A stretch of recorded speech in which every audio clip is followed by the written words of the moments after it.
আসসালামু আলাইকুম। আমরা প্রস্তুত করছি আমাদের গরুর খাবার। তো আমাদের গরুর খাবারের উপাদানগুলো হচ্ছে ধানের কুড়া, গমের ভুসি, সাদা গমের ভুসি,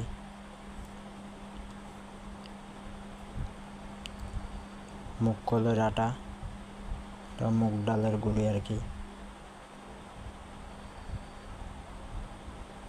এটা হচ্ছে ধানের কুড়া, এটা হচ্ছে ভুট্টার গুঁড়ি। ভুট্টার গুঁড়িতে প্রচুর পরিমাণে প্রোটিন থাকে। গরুর স্বাস্থ্য বৃদ্ধির জন্য ভুট্টার গুঁড়ি খুবই উপকারী। তো আমরা এগুলো সবগুলো একসাথে মিক্স করে একটা দানাদার খাদ্য আজকে প্রস্তুত করব। এখানে আমাদের প্রায় 300 কেজি মতো খাবার আছে। তো এগুলো সবগুলো আমরা মিক্স করব আজকে। আমাদের 15 দিন মতো যায় আর কি, 300 কেজি খাবার। তো এখানে আছে আমাদের 70 কেজি ধানের কুড়া, 70 কেজি গমের ভুসি, 50 কেজি ভুট্টার গুঁড়া আর 50 কেজি মুগ ডালের গুঁড়ি।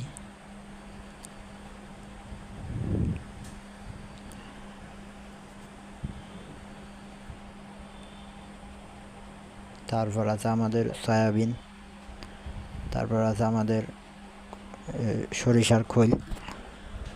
তারপর আমরা নাহার ফিড ইউজ করি, নাহার প্রিমিয়াম অ্যাগ্রো মাংসের ফিডটা দিই। আমরা খাবারের সাথে চিটাগুড় দিই যাতে গরুর রুচি ভালো থাকে। লবণ ইউজ করি আমরা পর্যাপ্ত পরিমাণ, গরুকে পর্যাপ্ত পরিমাণ পানি দিই। আর আমরা হচ্ছে ঘাস নির্ভর। আমরা প্রায় প্রতিটা গরুকে দৈনিক 25 কেজি করে কাঁচা ঘাস দেওয়ার চেষ্টা করি। আর শুকনা খড় প্রতিটা গরুর জন্য 5 কেজি। তারপর সরিষার খোল 1 কেজি।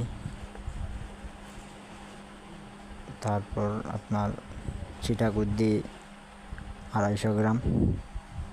তো এই হচ্ছে আমাদের মূলত খাবার তালিকা। তো আমাদের গরুগুলো মাশাআল্লাহ এই তালিকা অনুযায়ী আমরা অনেক দিন ধরে গরু পালন করে আসছি। তো আমাদের গরুগুলো মাশাআল্লাহ হৃষ্টপুষ্ট। আমরা অনেকে মুরগির ফিড ইউজ করে, এখানে ব্রয়লারের ফিড।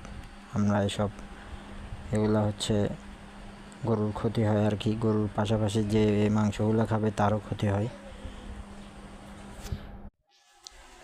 আপনারা কোনো অসাধু উপায়ে